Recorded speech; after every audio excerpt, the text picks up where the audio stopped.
Hey everyone, it's Valerie of A Sensing Soul, and today is June 6, 2026. Hope you're doing good.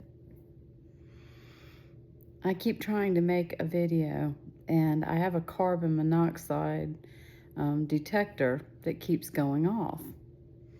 However, I have an identical one right beside it, and it's not going off. So I would be concerned if they were both going off, but since only one is, I think it's faulty. And I have zero. I looked up the symptoms. There's no symptoms at all, none, of carbon monoxide poisoning. So anyway, I don't know why I keep getting stopped. I guess maybe there's something or someone that doesn't want me to get this video out.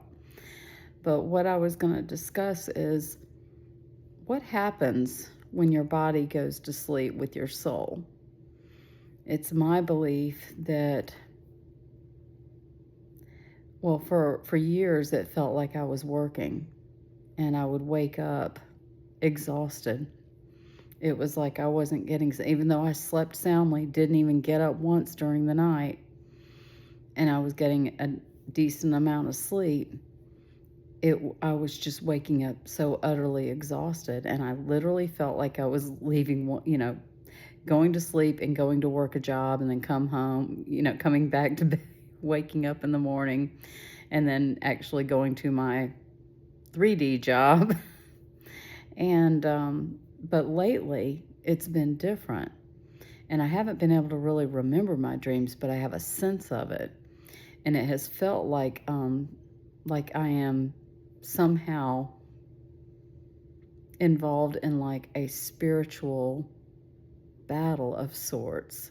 This is going to sound ludicrous to most people unless you are having these same sort of experiences.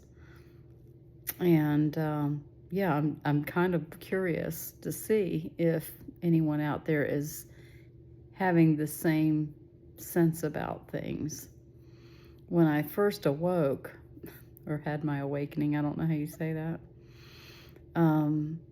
I was having lots of dreams with my spirit guides, but I didn't know that's what they were. I just thought they were very interesting characters.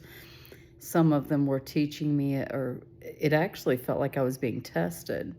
There was one dream I had where I was being given the option to go to two different rooms. It was a medical setting sort of thing. And there was like I could see two rooms with the one wall dividing it.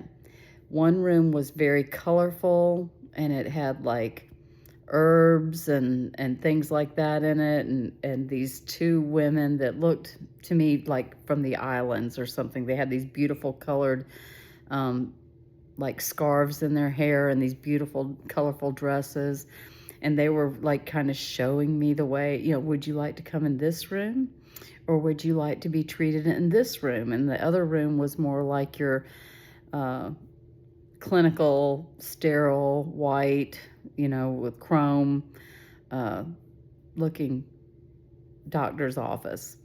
And I was like, oh, I definitely want to go the more natural route. But it was like a test. And so your dreams to me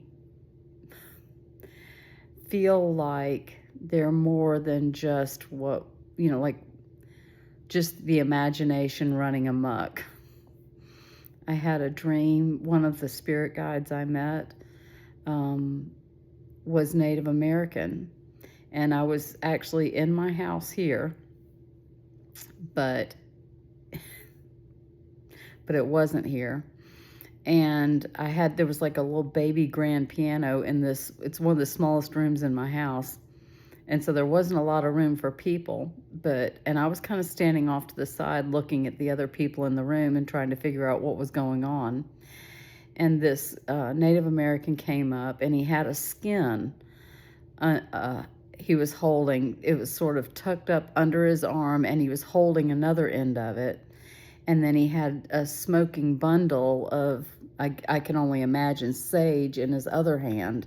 And he walked straight over to me, and he threw this leather thing up over my head. his head and my head, we were covered by it. And he told me to inhale 14 times. Now, I don't know what the significance of 14 is. I think at the time I looked it up, but anyway, it stuck with me. And this was years ago. Excuse me. And then I had another dream where I was on a drive with, at the time, my husband. And we were just having a nice, like, country drive on a lazy, looked like a lazy Sunday afternoon or something, very sunny. And there was a big embankment over to my right, and I could see the sun glinting these crystals that were, outcropped. They were sticking out of the ground, and the sun was reflecting. And I said, "Oh, pull over! Let's go dig up some crystals." So we pulled over, and I started digging out some crystals from the embankment. And there was a man that came out from the wooded edge at the top, and I said, "Uh-oh," I thought maybe we were on somebody's property and we weren't supposed to be doing this. And anyway, he said, "Hey," and I said, "Hey," and he said, "Yeah." I said, "Is it okay if we, excuse me, get some crystals out of this ground here? Is it okay?" And he said, "Oh, yeah." He said, "But if you think those are pretty," he said, "you should follow me." So we did. And we got to the top of the hill of the embankment. And inside the, it was kind of a mountain, but inside the mountain, we went in, and it was like a museum. And it was very modern with, hardwood floors that were kind of blonde colored, and it had these white cubes set up with lighting, and then these beautiful specimens of crystals. And so a lot of times my dreams were, they were either testing me or showing me things or introducing me to my spirit guides. And, I just thought they were very interesting dreams with interesting characters. I had one dream where I was back in a familiar place in Atlanta near where I used to live. And for some reason, I was carrying groceries instead of driving in the car. I was carrying a bag of groceries. And once again, I was with my husband, and one of the bags busted, and all the stuff came out of the bottom. And I'm sitting there trying to consolidate the groceries into a single bag or other bags. And a woman approached us, and she said, "Can I help you?" And I said, "Sure." So she was helping us. And she said, "I can help you with your neck." And I said, "Oh, really?" And she said, "Yes." And she said, "Why don't you come with me? I have an office just over there." And I said, "Well, I'm actually more concerned about my husband's back. And in real life, he had some serious back issues." And she said, "Oh, I can help both of you." So we went to her place, and she took him in one room and put me in another room. And then she showed me a maneuver. And I'm going to have to set down the phone to do this, or the camera to do this. But the maneuver was like this. This is going to look crazy. She pushed on my cheekbone right here, and then inside of my eye right here, for about 10 seconds, I think she said. So I did that. And then I repeated it, and I did it here.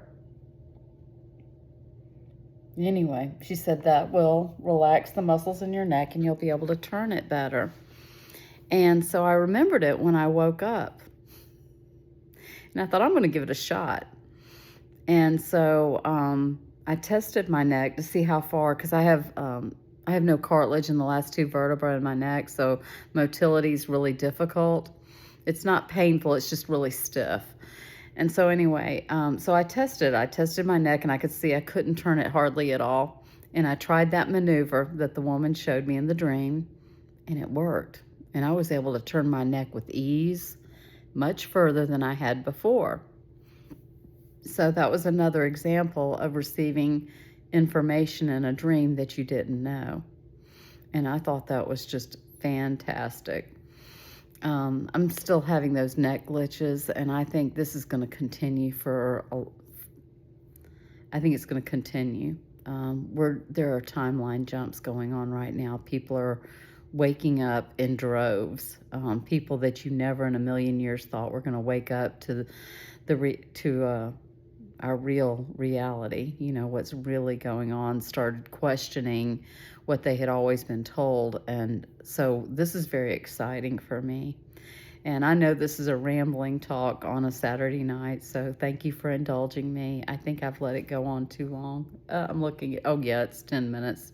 This will never fly. People prefer the short videos. I think a lot of people have the attention span of a gnat. But that's true for me as well at times. Anyway, I just thought these were some interesting stories, and I don't know why my carbon monoxide detector kept going off, except that maybe I was going to say something that would inspire someone or activate them or something. Anyway, I hope you have an absolutely wonderful evening. Take care, and I'll talk to you again soon. Bye.